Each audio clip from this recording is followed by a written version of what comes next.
For many professional wrestlers, just making it to WWE is the ultimate goal of their career. WWE holds that allure for some, but it wasn't the ultimate destination for some of the industry's major stars, who never, for one reason or another, got the opportunity to ply their trade in a WWE ring. For some, that fact was a crushing disappointment. To others, it was no great loss. For fans, however, it left a lingering sense of what if. I'm Sam Driver from Cultaholic Wrestling, and these are 10 major wrestling stars who never wrestled for WWE. Join us!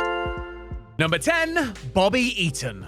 Unselfish, smooth as silk, and able to have a good match with anyone regardless of their ability, Bobby Eaton truly was a wrestler's wrestler. After gaining experience in territories like Memphis, Beautiful Bobby got his big break when he began teaming with Dennis Condrey in the reformed Midnight Express in Mid-South. Once they were done working for Bill Watts, the Midnight enjoyed a brief spell in Texas before moving to Jim Crockett Promotions. It was in that company, later to be renamed World Championship Wrestling, that Eaton would remain for the majority of his full-time in-ring career, becoming known as a doubles specialist in teams with the likes of Stan Lane, Arn Anderson, and William Regal. Eaton also toured with New Japan, had a spell in Smoky Mountain, and even did a one-off for ECW, but he never stepped foot in a WWE ring. The multi-time former tag champ did sign with WWE in 2001, although it was as a trainer in their developmental system, where he had a hand in guiding future stars like John Cena and Randy Orton. Likely too southern and ordinary looking for McMahon's tastes, Bobby Eaton would have no doubt torn it up in WWE, especially during the 1980s tag team golden era, but it was never meant to be. Number 9, New Jack. Unlike Bobby Eaton, New Jack was decidedly not a wrestler's wrestler. He was more the type of wrestler who would stab you in the head with a sharp object if you looked at him cross-eyed, which automatically ruled him out of any match involving Shawn Michaels. After working for a couple of years in Smoky Mountain, New Jack and his gangsters tag partner Mustafa made the move to ECW, where they quickly became cult heroes due to their violent weapons-filled brawls, which was soundtracked by rap music. The ever-controversial New Jack was really a wrestler who came along at the right time and in the right place, though he continued to get booked by various indies when ECW officially folded in 2001. Never WWE though, even if the company did flirt with the idea of using him in a key storyline. New Jack was actually considered to be the man who shanked John Cena in a nightclub back in the fall of 2004, though WWE went with Aaron Jesus Aguilera instead. After that storyline had run its course, WWE brought New Jack in for a tryout match with Val Venus before a Raw taping on January 10th, 2005, but he didn't impress. And a potential appearance at the original One Night Stand fell through due to a legal issue in New York. Number 8, Vampiro. The life of Ian Hodgkinson, better known to wrestling fans as Vampiro, has been a colourful one filled with interesting chapters that somehow make it hard to know where the truth ends and fiction begins. Hodgkinson became an overnight sensation for Mexican promotion CMLL. Despite having a limited skill set, his rock star appearance and natural charisma made him a heartthrob south of the border. His success in Mexico opened the door to Japan, and eventually WCW, where he was involved in some memorable matches and storylines with the Filthy Animals, Mike Awesome, and even Sting. When WCW kicked the bucket, Vampiro was told by Bruce Pritchard that he would not be used by WWE for the mooted WCW reboot, which ultimately morphed into the Invasion. And he never worked a WWE match prior to retiring from the Ring Wars. Hodgkinson later said that there were no hard feelings over the decision and expressed reservations about signing over the Vampiro persona he'd helped create anyway. Number 7, Akira Hokuto.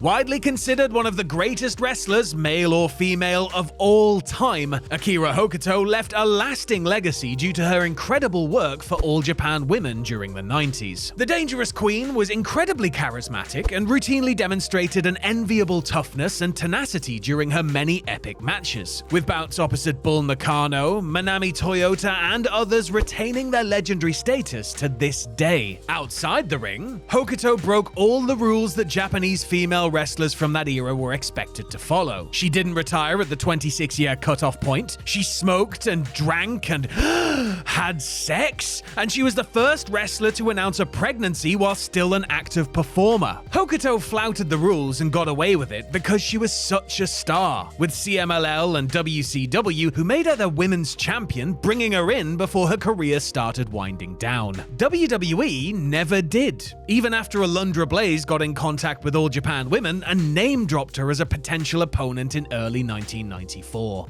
Number 6. The Briscoe Brothers.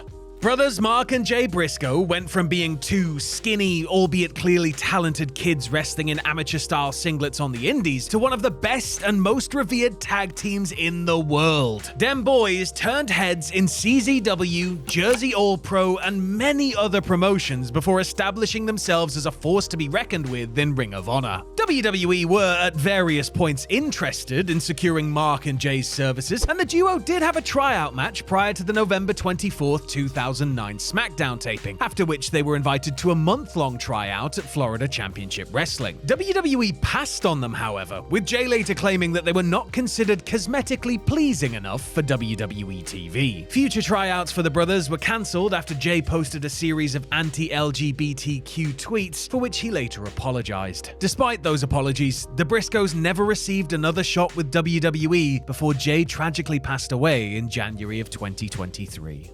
Number 5. Abyss. Debuting all the way back in 1996 for the Ohio-based NWF promotion, Chris Park bounced around the indies under various names before appearing on TNA's first ever show as Justice in the Gauntlet for the Gold Battle Royal. Justice was unsuccessful in his pursuit, but he caught the eye of Dutch Mantel, booker for Puerto Rican promotion IWA, who gave Park a new gimmick and brought him over to the Island of Enchantment. His impressive performances there opened the door for a TNA return, where Park, as Abyss, would have a legendary run that ultimately earned him a spot in the promotion's Hall of Fame. Going above and beyond the call of duty, the monster put his body through hell in all manner of gimmick matches that helped to offset some of the ludicrous situations and storylines the company had put him in. Abyss called it a day in 2019 and joined WWE as a producer, briefly showing up on TV as the statistician for AJ Styles during the summer of 2020. Those were the only on-screen WWE appearances for a performer that the company were interested in signing for, among other things, a feud with The Undertaker in 2005 and 2007. Number 4. Abdullah the Butcher. Just because you're in the WWE Hall of Fame doesn't mean you have to have had a glowing career in WWE. I mean, Drew Carey only appeared in a single WWE match, but he got in on the strength of his exemplary work in Japan. Alright, that's not true about Drew, but there are several WWE Hall of Famers who got in based on their shining careers elsewhere. Case in point, Abdullah the Butcher, the battle-scarred madman from the Sudan who spilled blood on several continents as a major attraction who would come into Popper territory before moving on to the next place who paid for his services. Abby went around the world battling the biggest stars of the day in brutal brawls and even wrestled for WCW, but he never once worked for WWE. It's easy to imagine the Butcher, and I'm not talking about Ed Leslie here, being brought in as a monster for Hulk Hogan to slay during the 80s. But Abdullah's violent style wouldn't really have fit in with Vince McMahon's vision of family-friendly sports entertainment, which is what ultimately convinced him to not bring Abdullah in. Number 3. Atsushi Onita. While dear old Abby may not have fit in during the time of Hulkamania, another man known for producing hardcore spectacles would have had a much better chance of finding work during the Attitude Era. Atsushi Onita, Japan's leather jacket-wearing, cigarette-smoking, no F's given cult hero, became a major draw during the 90s and helped transform the FMW promotion into a force to be reckoned with. So much so that FMW was on WWE's radar, and in April of 97, Onita announced a working arrangement between the two companies. Onita wanted WWE to help co-promote a show that would feature him in an exploding barbed wire death match in Madison Square Garden. That sadly never happened, though WWE officials were happy to send Vader and Ken Shamrock to FMW for a match on a major stadium show that September. Onita cut ties with WWE soon after and struck a deal with ECW instead. He never did step into an exploding WWE ring though.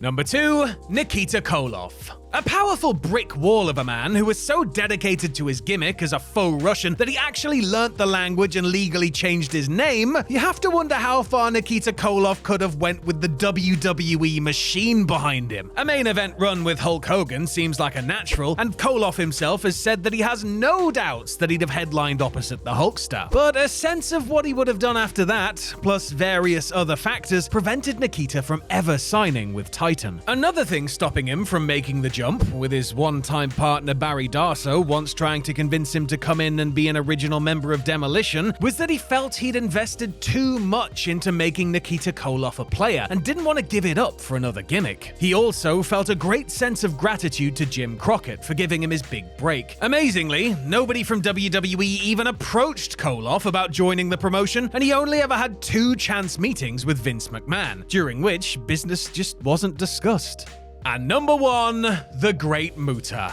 Alternating between wrestling under his real name and as the mysterious face-painted Mistmaster, the Great Muta in Japan, Keiji Muto enjoyed a long and legendary career that included spells in the United States for WCW. The Great Muta would continue to show up in WCW right up until shortly before the company went under in 2001, after which he would make special appearances for the likes of Ring of Honor, TNA, and even Juggalo Championship Wrestling. And yet he never made it to WWE, something that when he was asked why during a 2022 interview, Muta seemed confused by, noting that WWE's way of thinking used to be very different when it came to utilizing outside talent during a period where Muto was acting president of All Japan Pro Wrestling. He may never have wrestled a WWE match, but Muta's career in WCW, Japan, and beyond spoke for itself, and he was inducted into the WWE Hall of Fame in 2023, a month after his final ever match. A fairy tale ending for this handsome prince.